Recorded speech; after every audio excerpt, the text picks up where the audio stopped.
안녕하세요. 제 나이 60에 이런 사연을 보내게 될 줄은 몰랐습니다. 평생 조용히 남들 눈에 띄지 않게 살아왔다고 생각했는데 인생 후반전에 이런 소용돌이를 맞닥뜨리게 될 줄은 꿈에도 몰랐네요.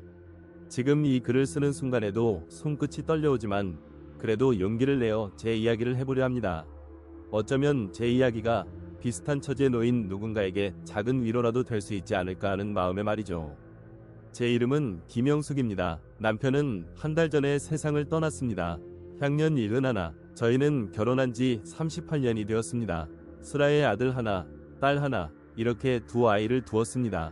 아들은 올해 36이고 딸은 34. 둘 다 결혼해서 제 몫의 가정을 꾸리고 살고 있습니다. 남편과 저는 늘 그렇듯 자식들 뒷바라지하고 집안일하고 그렇게 평범한 은퇴 후의 삶을 살고 있었습니다. 특별히 불행하다고 생각하지도 그렇다고 아주 행복하다고 느끼지도 않는 그런 무던한 세월이었죠. 남편은 공무원이었어요. 평생 한 직장에서 성실하게 일했고 퇴직금과 국민연금으로 노후는 어느 정도 대비가 되어 있었습니다. 저 역시 아이들 학군 때문에 남편 명의로 된 집에서 시어머니와 함께 살았고요. 시어머니는 제가 결혼할 때부터 줄곧 저희 집에 함께 사셨어요. 남편은 그런 어머니를 극진히 모셨고 저도 며느리로서 할 도리는 다 하려 했었습니다. 시어머니가 돌아가신 건 5년 전이었는데 그때까지 저는 30년 넘게 시어머니를 모시고 살았습니다.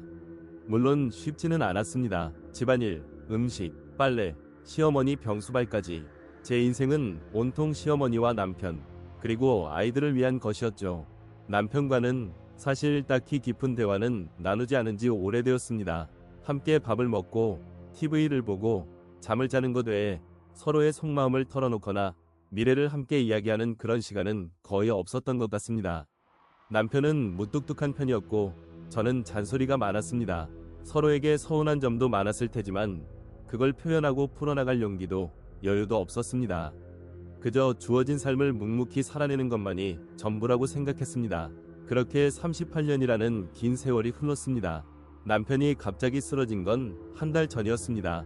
뇌출혈이었죠. 응급실에서 저는 정신없이 시간을 보냈습니다.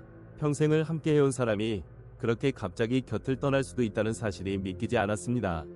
의사 선생님께서 이제 손 쓸 수 있는 방법이 없다고 했을 때 저는 그 자리에 주저앉아 버렸습니다. 아들, 딸도 울부짖었고요. 남편의 임종을 지키는 동안 저는 수많은 생각들이 스쳐 지나갔습니다. 함께했던 젊은 날, 아이들이 어렸을 때, 시어머니가 아프셨을 때, 남편의 곁을 지키며 저는 제 인생을 되돌아보았습니다. 장례식은 조용하게 치렀습니다. 친구들과 지인들이 와서 위로를 해주었지만 저는 멍한 상태였습니다. 장례식 다음날 집에 돌아와 홀로 앉아 있으려니 온 집안이 텅 빈 것 같았습니다. 그때 초인종이 울렸습니다. 아침 일찍 찾아온 건 남편의 여동생, 제 시누이인 민경씨였습니다. 평소에도 저와는 그다지 가깝지 않았던 시누이였기에 장례식 다음날 찾아온 것이 조금 위화했습니다. 민경씨는 굳은 표정으로 제 앞에 앉았습니다. 그리고는 말없이 낡은 서류 가방 하나를 제 앞에 내려놓았습니다. 새언니, 오빠 살아생전에 이걸 꼭 언니한테 전해주라고 했어요.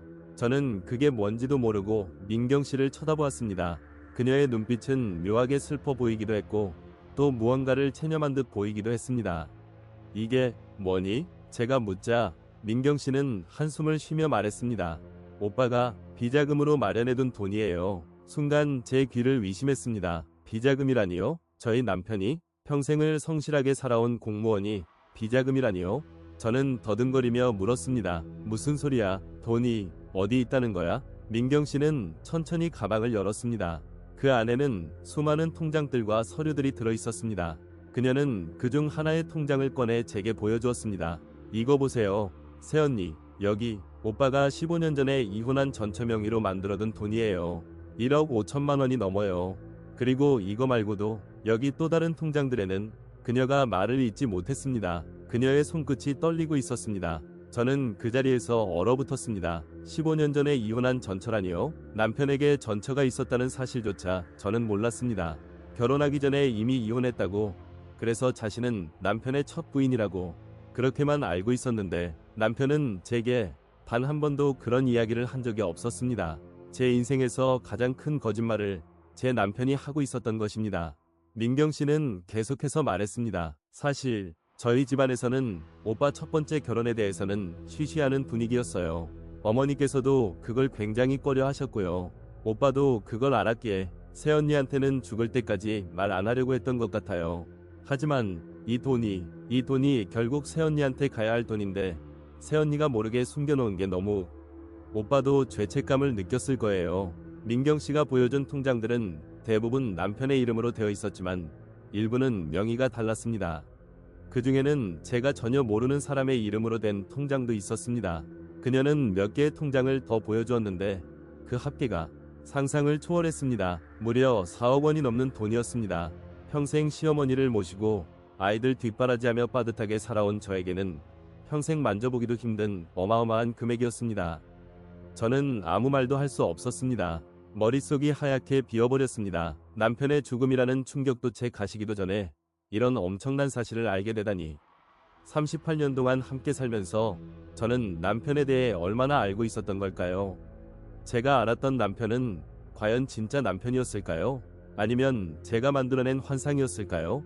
민경 씨는 잠시 저를 바라보다가 짐짓 단호하게 말했습니다. 새언니, 이 돈 새언니가 가져야 해요. 오빠가 평생 새언니한테 진 빚 같은 거예요.